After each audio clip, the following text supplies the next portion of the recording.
Colonel Charles Lindberg America के एक ऐसे पायलट जिन्हें ऑर्टिक प्राइज से सम्मानित किया गया था, क्योंकि वो यूएसए के पहले पायलट बने जिन्होंने यूएसए के सेंट लुइस से पेरिस तक की सक्सेसफुल नॉन स्टॉप फ्लाइट उड़ाई थी। इसने न सिर्फ उन्हें एक सेलिब्रिटी स्टेटस दिया, बल्कि दुनिया के लोग भी उनके इस अकम्प्लिशमेंट को जान चुके थे।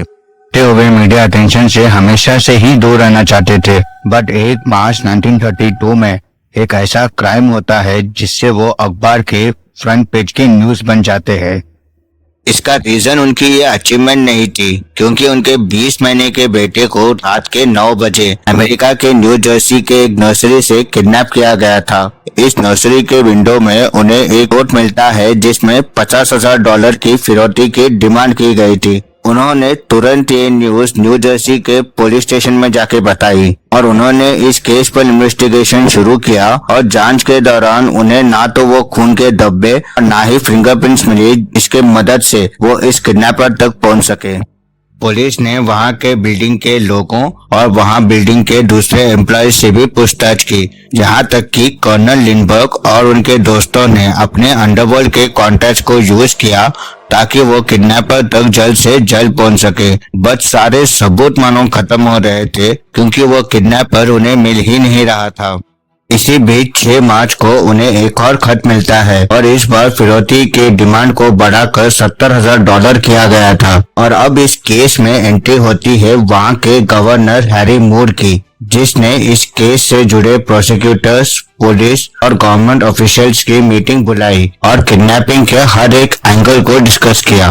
कर्नल लिंडबर्ग के अटॉर्नी कर्नल हेनरी ब्रेकनरिज ने कई प्राइवेट इन्वेस्टिगेटर्स को इस केस में शामिल किया। तभी किडनैपर का तीसरा खत उन्हें मिलता है। इस पर लिखा था कि वो उनकी फिरौती के डिमांड को न्यूज़पेपर पर पब्लिश करे और कर्नल लिंडबर्ग उनसे अकेले में आकर मिले। और उसी रात डॉक्टर जॉन एफ गॉर्डन, जो कि एक रिटायर्ड स्कूल प्रिंसिपल थे, उन्होंने कहा कि वो कर्नल लिंडबर्ग की तरफ से उस किडनैपर से जाकर मिलेंगे। और अगले ही दिन न्यूज़पेपर के कॉलम्स के जरिए उन्हें एक नोट मिलती है जिसमें उस किडनैपर ने नेगोशिएशन स्टार्ट किया अपने कोड नेम जफ्सी के साथ। इस बार वो खत उसने खुद न आकर एक टैक्सी ड्राइवर के हाथ में भेजा, जिस पर एक बेक्सटन का नाम था जो उनके यहाँ से केवल 100 मीटर की दूरी पर था, जहाँ उन्हें वो 6वां खत मिलता है जिस पर उस लोकेशन का नाम लिखा था जहाँ वो किडनैपर आकर उनसे मिलने वाला था। इसका जवाब गॉर्डन ने न्यूज़पेपर में पब्लिश कर दिया। तब उन्हें एक 11वां नोट मिलता है अप्रैल 2 को, जिसे एक टैक्सी ड्राइवर लेके आता है और उस पर लोकेशन था east Clement Avenue, Bronx, New York, जहां पहुंचकर वो इस किडनैपर से फिरौती की रकम को $50,000 करने के लिए कहते हैं, जिसे वो मान जाता है और वो रकम पाते ही उस बच्चे का लोकेशन उस आखिरी खत में देता है, जो होता है नेली नामक एक बोट पे जो किसी मार्था वाइनयार्ड के सामने था।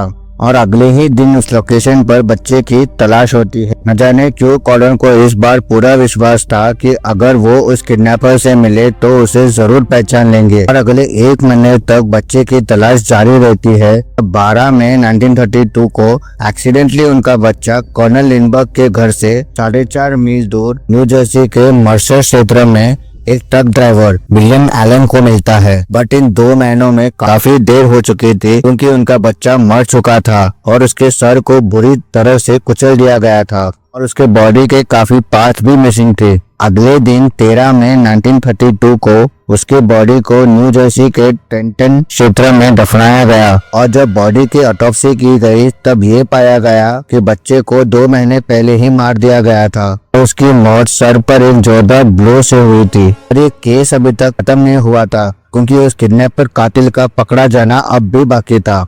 अब इस केस की जांच FBI को सौंप दी गई थी और न्यू जर्सी के पुलिस ने FBI को वो तमाम सपोर्ट प्रोवाइड की जिससे कि वो इस कातिल को पकड़ सके। और इस केस का ऑर्डर USA के प्रेसिडेंट तक पहुंच गया और हर स्टेट को यह आदेश दिया गया कि वो हर समय अवेलेबल रहेंगे इस केस के इन्वेस्टिगेशन के लिए। जब 10 दिन बाद 23 मई 1932 को FBI ने $25,000 का इनाम घोषित किया उस शख्स के लिए जो कोई उन्हें उस किडनैपर की जानकारी देगा। इसी दौरान 22 जून 1932 को उन्होंने फेडरल किडनैपिंग एक्ट पास किया। FBI की इन्वेस्टिगेशन अब शुरू ही हुई थी जब कर्नल लिंडबर्ग की घर के वेट्रेस ने सुसाइड कर दी। पर जब FBI ने 1 मार्च की रात को हुए उस किडनैपिंग से उसका कोई कनेक्शन नहीं मिला। इसके 1 साल बाद सितंबर 1933 को प्रेसिडेंट फ्रैंकलिन रूजवेल्ट ने वहां के इंटरनल रेवेन्यू सर्विस से वो सभी गोल्ड और गोल्ड सर्टिफिकेट्स की डिटेल्ड रिपोर्ट मांगी जिससे उस कातिल को पेमेंट की गई थी। और 19 अक्टूबर 1933 को प्रेसिडेंट को सभी गोल्ड और गोल्ड सर्टिफिकेट्स का डिटेल्स दिया गया।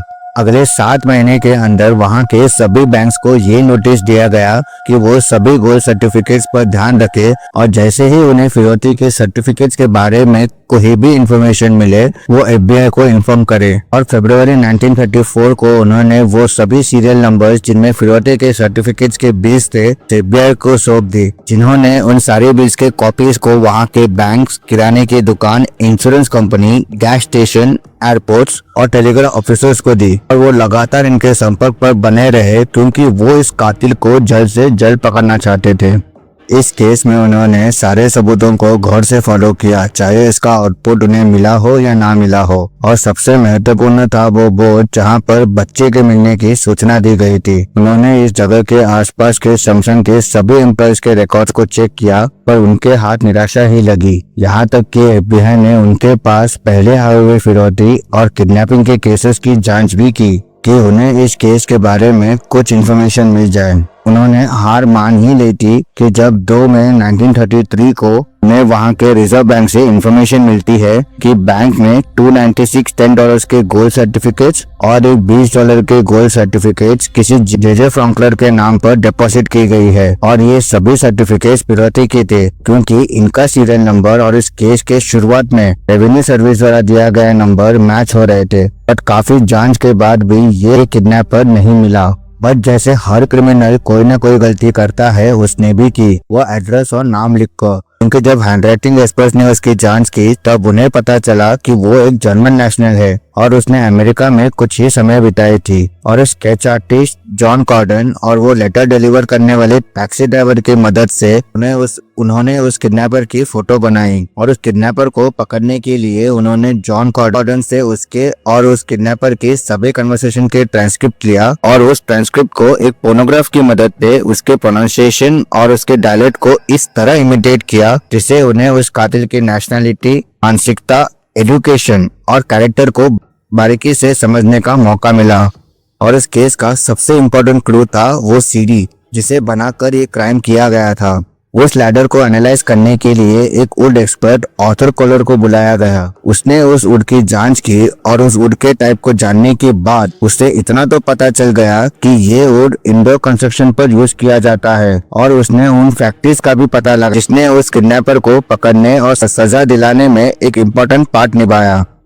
इसी दौरान 18 सितंबर 1934 को दोपहर के 1:30 बजे ऑन एक्सचेंज बैंक और ट्रस्ट कंपनी से उन्हें एक कॉल आता है कि उनके पास 16 सर्टिफिकेट्स है जो उन्हें वहां के नजदीकी गैस स्टेशन से मिली है, जिसके बिल से उन्हें उस गाड़ी का लाइसेंस नंबर, उस किडनैपर का नाम पता चल जाता है जो था ब्रूनो रिचर्ड हॉफमैन। ये एक कारपेंटर था जो सिर्फ 11 साल पहले ही अमेरिका आया था और इन्वेस्टिगेशन में उसने उसके सारे जुर्म को कबूल किया और ये भी पता चला कि उसकी उम्र 35 साल की थी।